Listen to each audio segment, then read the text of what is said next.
Hi, my name is Rachel and today I'm going to have a chat about the early days of breastfeeding. So when a woman gives birth, the milk that she's producing is called colostrum. So this early milk is often referred to as liquid gold. It is really beneficial for baby for building up their immune system and their gut health for up to the first 3 years of life. In 1 millimetre of colostrum, there is between 1 and 5 million white blood cells.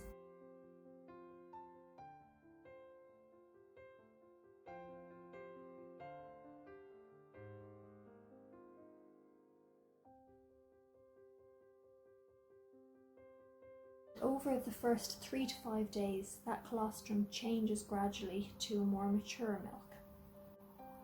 Depending on the type of birth, it can take a little bit longer. So if there was certain birth interventions, maybe an epidural or a cesarean, anything that really affects the birth hormones, it can delay that change in the milk up to about 5 days.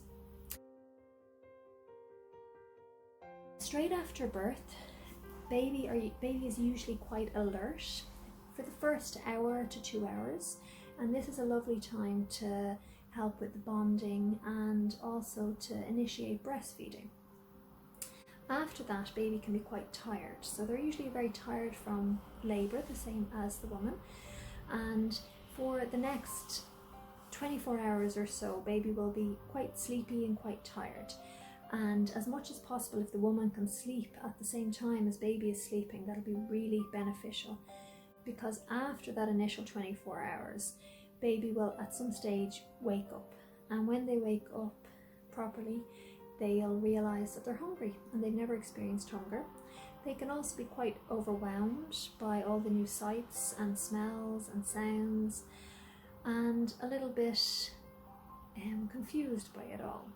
So sometimes they can be quite upset, maybe a little bit fussy.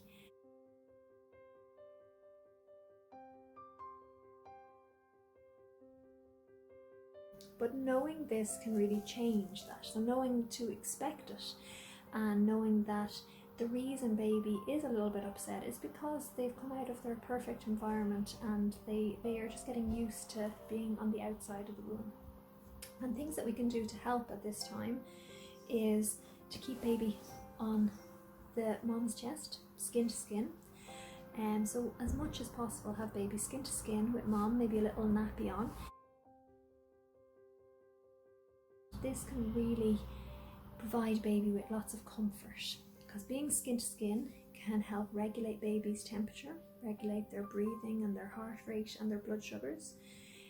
It can also increase the oxytocin levels for mom, which can help with breastfeeding. And also the proximity to the breast can be really helpful in the amount of breastfeeds baby has. Because if they're right there, then anytime that they stir, move a little, they can have easy access to the breast.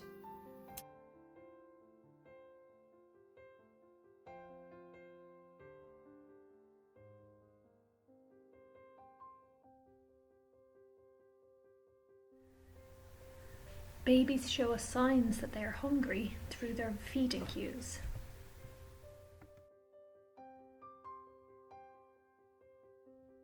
So as you can see, the early cues are quite simple, so just a little bit more movement than they had, hand up to their mouth, some rooting, which is when maybe you stroke baby's face, that they turn towards that, and things like that are the early cues. Then more movement, looking a little bit maybe agitated, maybe yawning, things like that can be the mid-level cues. And then towards, as baby gets hungrier, then they might start to cry.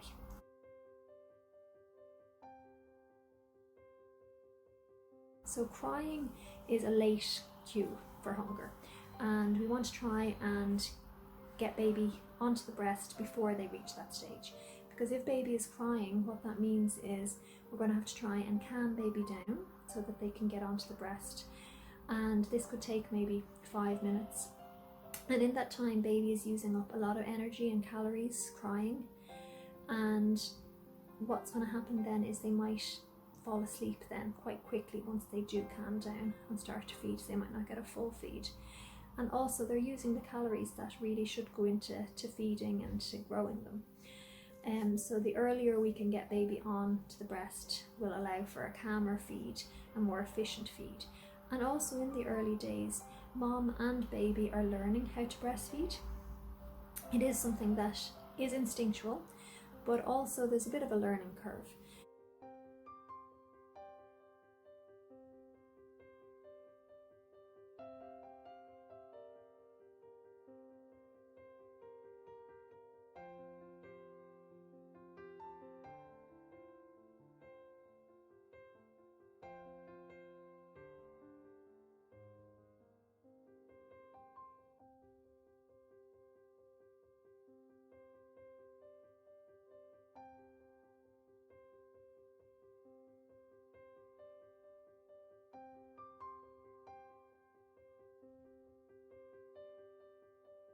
And as babies grow, they get more control over their head and their neck, and they're able to feed in the positions that maybe we're more familiar seeing when we see breastfeeding women out in coffee shops and restaurants.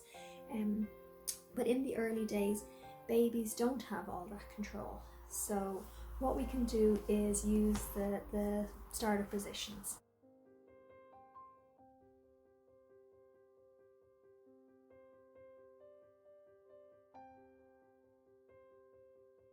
So just to give you an idea, you can see I'm laid back here. So I'm quite comfortable, and this is what you want to see or you want to feel. You want that all of mom's muscles are supported. So at the moment I've got baby skin to skin, and we'll imagine skin to skin on my chest, and baby's fully supported. And when baby starts to demonstrate some of those early breastfeeding cues, then what we want to do is we want to allow baby to find their way to the breast, and we might help them a little bit, just maneuver them to a position that we know is comfortable. It's important that baby's whole body is in touch contact with our body, and what that does is it triggers special points on baby that helps them to open their mouth really wide to get a good latch onto the breast. So we want baby to take in a lot of the breast, because it is breastfeeding, it's not nipple feeding. So we want them to take in a good mouthful of breast. So to do that, we want the tops of their feet and their knees, their hips, their chest and their chin all to be in touch contact with our bodies. So depending on our body type, we might like this, where it's laid back and baby is lying in full contact straight down our front. We might find that in order for our body to feel fully supported, we might like a pillow under our elbow. And baby should, if we take hands away, baby shouldn't move. Baby should be fully supported. Gravity should be holding baby onto our chest.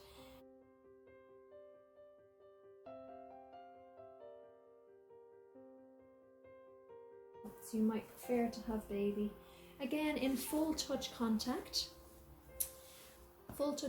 across the body, but maybe more straight across rather than straight down. And in this position, baby's legs, you can see here, baby's feet aren't in contact with anything. And so they have a little trigger point on the base of their feet as well. So we do want that to be in touch contact with something soft. So if it's something hard, babies will push against it. But if it's something soft, it'll just help to trigger that reflex. Some moms might want to just move their body a little bit more so they're more reclined and comfortable.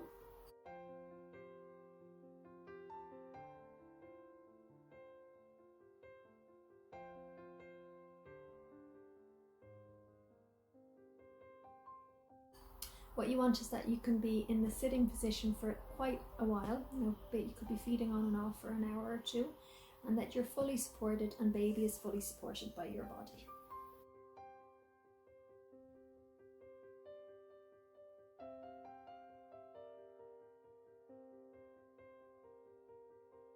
So it's really normal for babies to feed frequently. So small frequent feeds are what helps to build up your supply. It's normal for babies to be feeding anywhere between 8 and 14, 15 times, if not more, in a 24-hour period. But often those times are clustered together. So you might have maybe 3 hours, often in the evening, where baby will feed kind of non-stop. You might find that you're switching from one side to the other, and that's really normal. That's baby helping you to bring in more milk for the next day. They'll usually have one longer stretch during the day where they will sleep for a little bit longer. It's not always at night that we might prefer, it is often during the daytime. And if possible, particularly for first-time moms that don't have other little toddlers running around to look after other kids, if you can sleep while baby has a sleep, it really gives you a boost, and it gives you more energy then for the time where they are cluster feeding, or if they're waking quite regularly at night. Over the first few days, we'll expect to see baby having lots of wet and dirty nappies. On day 1, baby's poos are quite black and thick and tar-like in substance, and this is called meconium. This, as the milk changes, and the poos also change. So gradually the poos go from black to green and then to yellow on day 3 or day 4. And by day 4, we'd like to see at least 4 of these yellowy, liquidy poos that are normal for a breastfed baby.